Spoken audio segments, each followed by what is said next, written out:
Assalamu alaikum wa rahmatullahi wa barakatuh. Welcome back to my channel. My name is Salma, and here we talk about all things related to raising Muslim children, building healthy Muslim families, and all the blessings and challenges that come with it. There was a question that came up on one of the videos in a comment box, and the sister was asking, how can we have patience with our kids, and how can we control our nafs? How can we control our temper, I'm assuming. And so before I answer these questions, I always like to unpack the question first. Like I like to put some definition to it first. What do we mean by this, right?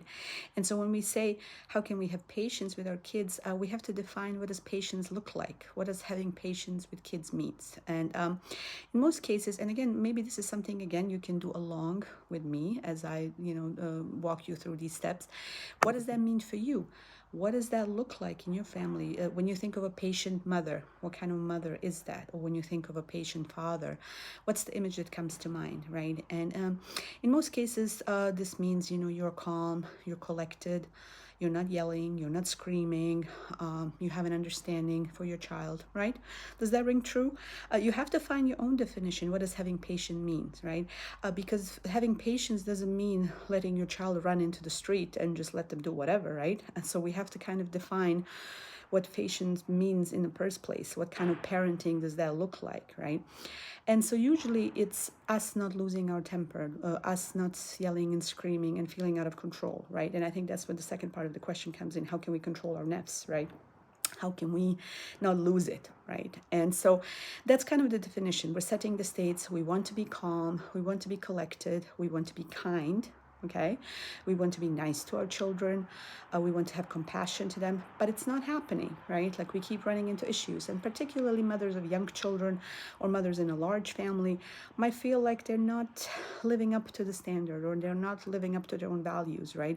We always have these kind of two things. We have our own values that we have in life, and then we have the reality, right? And so the question is, how do we bridge it? How do we live according to our values? So most of us would say we would like to be patient, we would like to be kind, right? And so when it's not happening, then we just end up feeling shame. We just end up blaming ourselves. We just end up blaming our children. That we say, oh, they're naughty, or they're not listening, or, we come up with excuses. So let's see how we can tackle this from a little bit of a different angle, right? And so I want to offer 3 tips or 3 things to think about, when you think of patience with children. And then for yourself, you can kind of analyze and see, where am I falling short in these things? How can I get better in each of these points? Or maybe I've got one mastered, but the other one is a bit hard. So kind of consider this your homework, consider this your curriculum on how to become a better mother, inshallah, okay? So first thing, in order to stay calm and collected, you need to understand child development, right? You need to have realistic expectations in terms of what this child is capable of doing, right? So we should not get mad at a baby for not walking, right? Because we have an understanding that the baby is incapable of walking. That doesn't come with their skill set, right? Or if a 9-month-old is not speaking and we're getting mad and we're like, oh, why are you crying? You just say what you want, right? That's unreasonable, because that's not what the baby is capable of, right? And every age has its developmental milestones, right? And even with teenagers, sometimes we wonder, well, we've said this so many times. Why are they not listening? You fill in the blanks. What is the expectation? But often they're not even capable of doing that, right? Their prefrontal cortex is not developed yet, so that should give us an understanding. Their impulse control is not there yet. They're not thinking through, they don't think of the consequences of their actions and these kind of things, right? And so just kind of getting yourself in check with child development, understanding what children are capable of doing and what they're not capable of doing. Now, often we become mothers without any further training, without ever reading a book, without ever taking a course. And again, don't get me wrong here. Maybe this seems like a modern concept. You might say, well, mothers all over the centuries, they raise their children without any courses or books or online communities and things like that. That is true, but in those days we had villages. We were growing up in communities. This kind of knowledge was absorbed. This kind of knowledge was being passed on. You grew up in a community. You could see how other kids were behaving, how other children were being treated. But often now we live in nuclear families. Often our first exposure to children is when we have our own, right? And so we might not be familiar. And so it's a good idea if you find yourself getting frustrated, and if you find yourself, losing your patience, as we might say, to get clear. What are you expecting of this child? Are you expecting this child, for example, to sit still, and this child is incapable of doing so because they're 2 years old and they're screaming and they're making a mess, and then you're getting mad at them? Well, that's unreasonable. It's not their fault. They're not even capable of doing so. Have you provided them with a child-friendly environment? If you're giving them things they might break and then they break, it's actually more on the parent than rather than the child, right? And so get clear on child development milestones. What are these children capable of? I was at the gathering just 2-3 days ago, and there was a bunch of moms. It was, somebody had a new baby, and there was a bunch of moms, and they were getting frustrated that the children were rowdy. But I mean, what do you expect when you put 6 children under the age of 6 all together? There has to be some level of supervision. There has to be some level of, somebody watching them, that nobody's getting hurt, that they're not pulling each other's hair, these kind of things. And the mom wanted to chat, obviously, I get that. But it's completely unreasonable to expect six children to entertain themselves in a closed off space with no toys provided or anything without just getting in trouble, so to speak, right? So often our lack of patience kind of comes as a result of not understanding child development and what this child is even capable of doing, right? Second point, are cultural expectations, right? So you might have cultural expectations that you're not even aware of.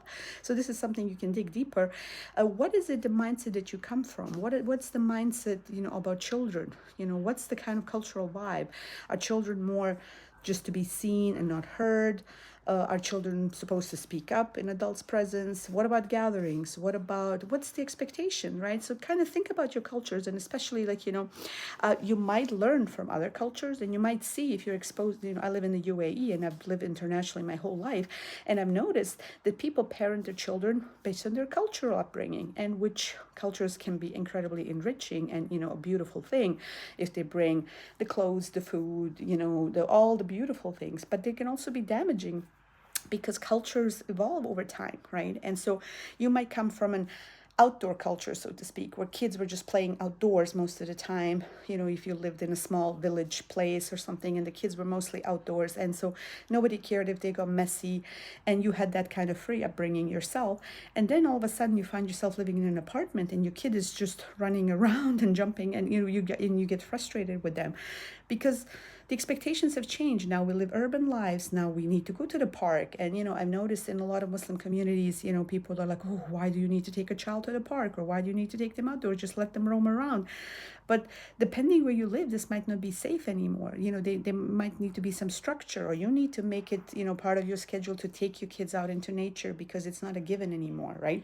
The culture has changed, has shifted. So dig kind of deeper to understand what's your cultural expectation of how children should behave, and is it reasonable? Because often we lose patience when others are observing us. We lose patience when we have guests visiting, right? And then there is, a certain decorum that has to be maintained, and then the children are not behaving. Now, I'm not saying let the children run wild and let them do whatever, but just adjust your expectations accordingly. So, for example, if you're about to have guests, let your children get their energy out before. Think of activities you can occupy them with while you're having guests, teach them certain manners. And again, be mindful of the child development. Can a 2-year-old really sit still throughout the whole visit? Maybe a 6-year-old might be able to do that, So how are you going to occupy the 2-year-old? Can they sit with you? Can you give them some squishy balls so they can, squish it and they have that sensory stimulation? Can you provide some appropriate toys where they're not going to be throwing things around, and probably, painting or giving some craft supplies where they're going to make a mess while you're busy with your guests is not a good idea, right? So get clear on your cultural expectations of what's a well-behaved child. And is this something you get on board with? Do you agree with your culture? Or, what are your expectations? And then as you kind of spell out your expectations, and again, be very clear, what are you expecting from your 2-year-old? What are you expecting from your 6-year-old? And then ask yourself, is this reasonable? Has this changed over time? Is this something I was happy to do as a child? And then you're going to have more patience, because you're going to have an understanding, is this what you expect from your children reasonable or not, right? I hope that makes sense. Point number 3 are the children's intentions. Okay, so it also depends how you look at the child. If you wake up with the mindset that this child is manipulative and that this child is out to get you and this child is doing this on purpose to bother you, your reaction is going to be very negative, and you're going to be losing your patience very, very quickly, because you're going to be saying, oh, look at this child. Look, since this morning, he's been on my case, or since this morning. But if you have the mindset that children behave well if they can, that most children, unless they have some major issue, most children behave well as the default. They're not out to get you. They're not manipulative. They're looking for attention. When people say they're looking for attention, well, why are we not giving them the attention in a positive way? Why are we ignoring those kids? What's happening, right? We need to take a look. Why is it a bad thing to give them attention, right? And in a way, when we lose our patience, we're giving them that negative attention, right? And so the children's intentions are not to get into trouble. The children's intentions are not to drive us mad. The children's intentions are not to, they want to connect. They want the parents' approval. Think about yourself, even as an adult. You probably want your parents to be happy with you. You want to be loved. You want to be taken care of, and children even more so, right? And so they don't have the verbal capacity yet to express that, right? So they might be looking for attention in ways that might feel inappropriate to you, but they're just looking to connect, okay? They're just looking to spend some time with you. So if you kind of have that mindset shift to change yourself, that your children are not bad, that they're not naughty, that they're like, even the labels we give them, right? Like this can be incredibly damaging when we're giving them labels, or like she is like this or he is like that, because that kind of paints a picture of this child that as if they're doing this on purpose. But if you change your mindset and say, hey, this child is not like, so if you have this idea children behave well if they can, and so if they cannot behave, you kind of get curious and you ask, what's happening with this child? Like usually they're so kind, and usually they are, so polite, and usually they're so nice, and today it's not happening. Today they're screeching. Today they're getting in trouble. What's happening? Something must be bothering this child, right?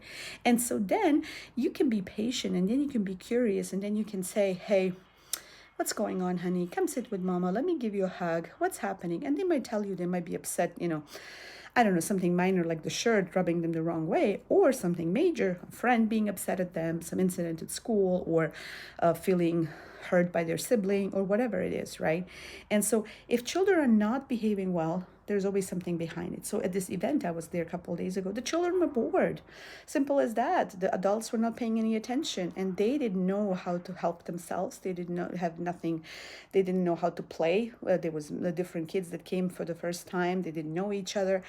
So they needed somebody to step in and give them an activity and give them some guidance, right? So when children are not behaving well, in order for you to stay patient, you have to have this mindset shift that children are not out to get you. Children are not manipulative, right? Now, when I say this, often mothers say, oh, you should see my kid, right? Or they say like, but I don't have time for all this connection. I don't have time to be curious and figure out what's going on with my child. And that's when we go back to self-care and boundaries, right? That's when we go back to filling your batteries, because truly we're losing our patience when our cup is empty, right? So if I've slept well, if I'm happy in my relationships, if I have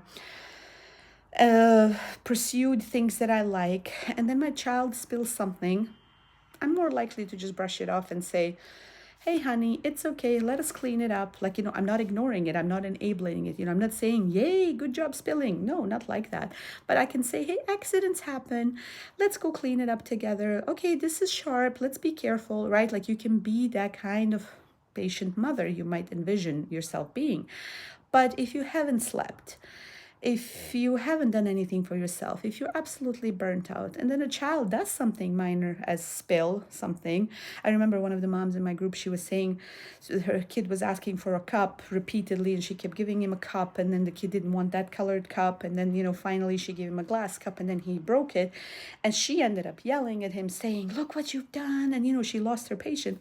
But it wasn't really about the cup. It was about the fact that she was exhausted. It was about the fact that she was tired. It was about the fact that, She needed better boundaries. She was doing things in her life that she shouldn't be doing. She was trying to please others. She wasn't doing things for the sake of Allah. And so these kind of things. So when we lose our patience, it has often to do, it's an indicator that we are not well, right? That our triggers are very thin, hair trigger like just like little less things can set us off. And then that's time then for us to sit and ask ourselves, okay, why am I triggered so easily? What's going on? And some of us will be triggered by certain ages or stages of child development. Some of us might be great with babies or toddlers. But then when we get the preschoolers who are talking all the time or who are asking questions, we just kind of get annoyed. Or we might be okay with that stage while we're still playing, but we have a hard time with teenagers. Some of us might lose the temper with the baby screaming, but we're good with older kids. Like, that's for you to kind of sit with and then realize, okay, what's bothering me here? Why am I losing my patience here? And often it has to do with our lack of self-care, with us being exhausted, with us not being taken care of, as I mentioned in the other videos, right? That we need to be taken care of as well in order to show up. So in this gathering that I mentioned, there were moms that were having multiple young children. There were moms that, lived in a joint family, that were stressed, that just wanted to use this opportunity of this gathering as a little bit of a breather to connect with other moms. And they were just like, oh, now I have to take care of my kid even during this event. They just wanted a little break and they were not getting it. So they were getting annoyed by the children, right? And so often we lose our patience, I don't know, with bedtime, because we had this expectation that the child will be asleep, and then all of a sudden they're coming back again. And then we end up like, oh, you're still not asleep. Go to bed, close your eyes. And I've done this many times myself. My kids have, remember these days, we'll be like, Mama would be just saying, close your eyes, because I was tired. Again, it doesn't excuse me losing my patience, but it gives you an explanation. Why are you losing your patience? And as we explore how not to lose our temper, that repeats, we're repeating patterns, right? And then so when we notice these patterns, like, oh yeah, I'm more likely to lose my patience when I'm tired. Oh, okay, I need more rest. I need more help. I'm exhausted. Okay, these things are triggering me. And so once we kind of figure out our triggers, then we can work on it, And so as a final note, I was thinking about this question, how can I not lose my patience? And particularly when it comes, with the Islamic background of patience being a virtue. And there was a lot of self-blame. There was a lot of, high expectations put on the mother to be patient. And then if the mother is not patient, she beats herself up over it. And then she kind of says, okay, look at me, having children is a blessing, but I can't live up to the expectation. What's wrong with me? This kind of negative self-talk, right? And so I'm proposing here to have a bit of more compassion, to just and not to just put it on the mother herself, right? Because often I get these questions like, oh, I'm not a patient mother. How can we seek help in a way? How can we create our families where losing patience is not a daily occurrence, because we're all helping each other, right? But where the pressure is not just on the mother to stay patient, right? And we define patience as something like, okay, we bear everything that happens to us, right? But a lot of these things can be changed. They're not like, I think of patience as like, okay, I'm patient about Allah's decree about things that I cannot change. But if there are things that I can work on, if there are things that I can make better, there's no need to be patient. I can request a change, right? And so if we get angry, for me, that's a sign that something is off with us, right? That something has been triggered in our system, that, we are overwhelmed, we're tired, and that's something that can be changed. It's not something that's, just to be shoved down and, just kind of ignored and said, oh yeah, mothers need to be patient and we don't need to deal with that, right? So I urge you to kind of think about your life and kind of identify the moments where are you losing your patience, and how would you like those moments to look like. And, you have to first envision it before you can change it, right? So be it dinner time stress, be it waking up time, nighttime, is it the transitions, leaving the park or coming home, or homework time, or even when it comes to children learning Quran, we lose our patience, right? Because if they are being whiny, if they don't want to repeat after ourselves, identify your triggers, identify where you're losing your patience, and then kind of think about these tips as I mentioned. Are we having appropriate developmental expectations? What kind of cultural baggage do we bring to the story? Oops, a fly. What kind of cultural expectations are we bringing to the table? And is this something that we want to keep? Or is this something we want to overhaul? And lastly, children behave well if they can, and if they cannot, how can we get curious and how can we help them be the best version of themselves, inshallah. Okay, I hope this helps, inshallah, and I'll see you soon. The Mommy Monday community will be starting off in January, and so please put your name down in the wait list if you haven't done so. You'll get a free PDF on how to get your self-care started, as part of the sign up. And I'm working behind the scenes on opening the community, so stay tuned. Inshallah, in January, we'll open up a private space, a private platform, private community for like-minded sisters to be able to connect like this. We'll have weekly Zoom sessions, live sessions, private sessions where you guys can ask questions, where you guys, can reach out for support, and it will be more interaction, not just me talking to the camera, but us being part of a community. So I'm looking forward to that. The doors will open in January, and stay tuned for that, inshallah. Okay, so just, put your email in the link below so you can stay updated, and I'll see you soon. Assalamu alaikum wa rahmatullahi wa barakatuh.